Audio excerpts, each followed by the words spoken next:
Magandang araw po mag-aaral. Ako po si Francis. Sa video po na ito ay pag-aaralan natin ang place value. Mga bata, alam niyo po ba ang place value?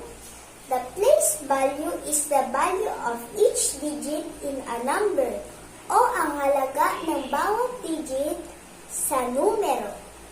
Ngayon po ay pagtuunan muna natin ang place value ng isang bilang na may 3 digit. For a 3-digit number, there are 3 place values. They are called ones, tens, and hundreds. O isahan, sampuan, at sandaanan.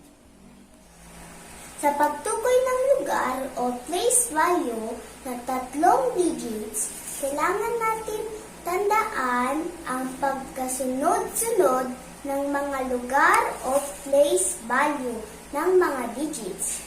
Simula sa kanan, pakaliwa.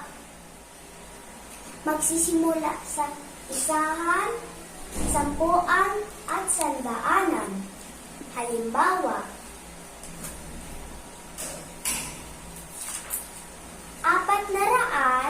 419. Ang place value o lugar ng siyam ay nasa isahan. Ang place value o lugar ng isa ay nasa sampuan.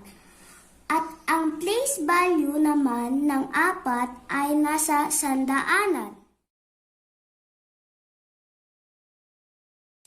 Ang value o halaga ng siyam sa hanay ng isahan ay siyam. Ang value o halaga ng isa sa hanay ng sampuan ay 10. At ang value o halaga ng 4 sa hanay ng sandaanan ay 400. Maraming salamat po mag-aaral. Hanggang sa muli. Bye!